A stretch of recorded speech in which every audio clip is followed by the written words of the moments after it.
Hello दोस्तों, आपका स्वागत है आपके अपने YouTube channel the sparkle classes में। और दोस्तों, आज हम लेकर आए हैं क्लास 12th केमिस्ट्री का एक इम्पोर्टेंट टेस्ट, जो कि पूरी केमिस्ट्री का ये टेस्ट है। और अगर आपने ये टेस्ट लगा लिया तो उम्मीद है कम से कम 50 से 60 नंबर आप यहाँ से कंप्लीट कर सकते हैं।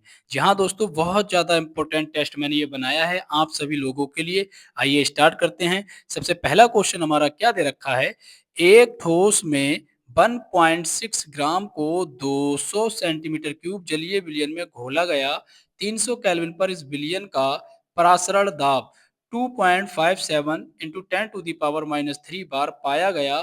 ठोस के मोलर द्रव्यमान का परिकलन कीजिए। मतलब तुमसे मोलर द्रव्यमान यहाँ पर पूछा है। सेकंड क्वेश्चन है, 0.1 मोल लीटर इनवर्स KCl विलयन से भरे एक चालकता सेल का प्रतिरोध 100 ओम है। यदि इसी सेल का प्रतिरोध 0.02 मोल लीटर इनवर्स KCl विलयन भरने पर 520 ओम हो तो 0.02 मोल लीटर इनवर्स KCl विलयन की चालकता एवं मोलर चालकता परिकलित कीजिए।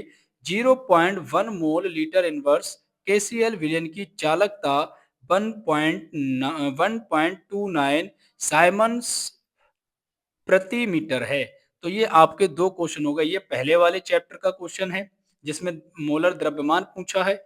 ये दूसरे वाले चैप्टर का क्वेश्चन है जहां पर आपसे मोलर चालकता और चालकता पूछी गई है। याद रखना, ये दोनों वो क्वेश्चन हैं जो बहुत ज्यादा इंपॉर्टेंट श्रेणी में आते हैं। ये दोनों की दोनों क्वेश्चन इंपॉर्टेंट हैं, तो याद रहे इन दोनों क्वेश्चनों को बहुत अच्छे से करके जाएं। बिल्कुल बिल्कुल भी इस वीडियो को स्किप ना करें दोस्तों, क्योंकि मैं आपके लिए ऐसे ऐसे क्वेश्चन लेकर आया हूं जो बोर्ड एग्जाम में 100% आने की पूरी पूरी संभावना है। क्वेश्चन नंबर थर्ड, एक प्रथम कोटि की अभिक्रिया के लिए प्रारंभिक सांद्रता 0.6 मोल लीटर इनवर्स से 0.4 मोल लीटर इनवर्स होने में 5 मिनट का समय लगता है। प्रारंभिक सांद्रता को 0.3 मोल लीटर इनवर्स होने में कितना समय लगेगा? ये आपका तीसरे यानी कि थर्ड चैप्टर का क्वेश्चन यहाँ पर दे रखा है, जो कि इंपॉर्टेंट माना गया है।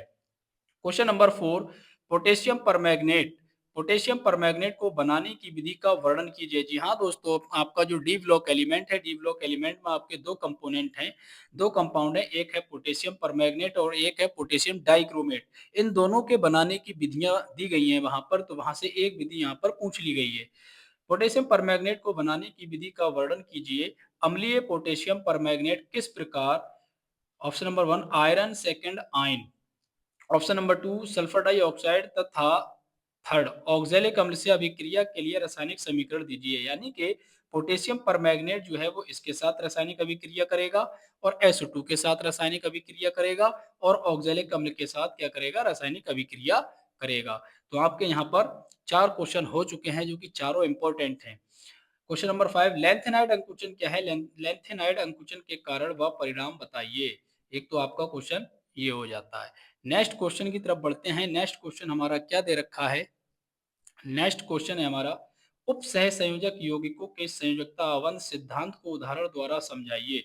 जो कि आपका उप सह संयोजक यौगिक है, उस चैप्टर से ये क्वेश्चन उठाया गया है। उप सह संयोजक यौगिकों के संयोजकता अवंत सिद्धांत, बैलेंस बॉन्ड थ्योरी वाला ये यहाँ पर क्वेश्चन दे रखा है, को उदाहरण द्वारा समझाइए। विद उदाहरण के आपको इसको बताना है। नेक्स्ट क्वेश्चन है आपका, हेलो एरिनो की नाभिक रागी प्रतिस्थापन अभिक्रियाओं में अनुनाद प्रभाव को समझाइए। जो हेलो एरिन अभिक्रियाएं होती हैं उनमें पहले तो आपको क्या बताना है? अनुनाद बताना है।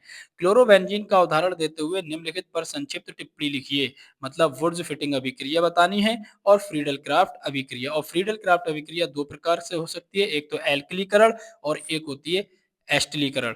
तो आपको क्या करना है? दोनों रिएक्शनें कर देनी है यहाँ पर। ठीक है दोस्तों, नेक्स्ट बढ़ते हैं। प्राथमिक, द्वितीयक तथा तृतीयक अल्कोहल के परस्पर अंतरों को किसी एक विधि द्वारा स्पष्ट कीजिए। तो आप सभी लोगों ने पढ़ा होगा ल्यूकास परीक्षण। तो ल्यूकास परीक्षण जो पढ़ा है उसी के बारे में यहाँ पर लिखना है कि प्राथमिक, द्वितीयक और तृतीयक अल्कोहल जो है ल्यूकास परीक्षण में डालने के बाद ये कैसा क्या क्या देते हैं। ठीक है, ये आपको बताना है। Question number third, question number 9 sorry, aldehyde एवं कीटोन बनाने की दो सामान्य विधियां। यानी कि एल्डिहाइड और कीटोन बनाने की दो विधियां बतानी है और समीकरण लिखिए, देखिए समीकरण लिखने तथा रासायनिक समीकरण द्वारा निम्न को समझाइए। मतलब एक तो बनाने की विधि बतानी है एल्डिहाइड और कीटोन को, और इन्हीं के रासायनिक गुणों को भी यहाँ पर हमें बताना है। जैसे कैनिजारो अभिक्रिया, हेलोफॉर्म अभिक्रिया, एल्डोल संघनन, ये तीनों रिएक्शनों को आप यहाँ पर करके दिखाएंगे। नेक्स्ट है एथिलएमीन बनाने की विधि तथा इसके 3 रासायनिक गुणों का समीकरण लिखिए। पहले तो आपको एथिलएमीन बनाने की 3 विधियाँ बतानी है, एथिलएमीन बनाने की विधि बतानी है और उसके बाद इसके 3 रासायनिक समीकरण भी आपको यहाँ पर देने होंगे। नेक्स्ट क्वेश्चन है, कैसे सिद्ध करेंगे कि ग्लूकोज़, वेरी वेरी इंपॉर्टेंट, जो कि यहाँ आपके लास्ट वाले चैप्टरों से ये क्वेश्चन लिए गए हैं। कैसे सिद्ध करेंगे कि ग्लूकोज़ 5 ओएच समूह है, रासायनिक समीकरण भी दीजिए। आपको बताना है कि ग्लूकोज़ में 5 ओएच समूह हैं और इसका रासायनिक समीकरण भी आपको यहाँ पर लिखना होगा। नेक्स्ट क्वेश्चन की तरफ बढ़ते हैं।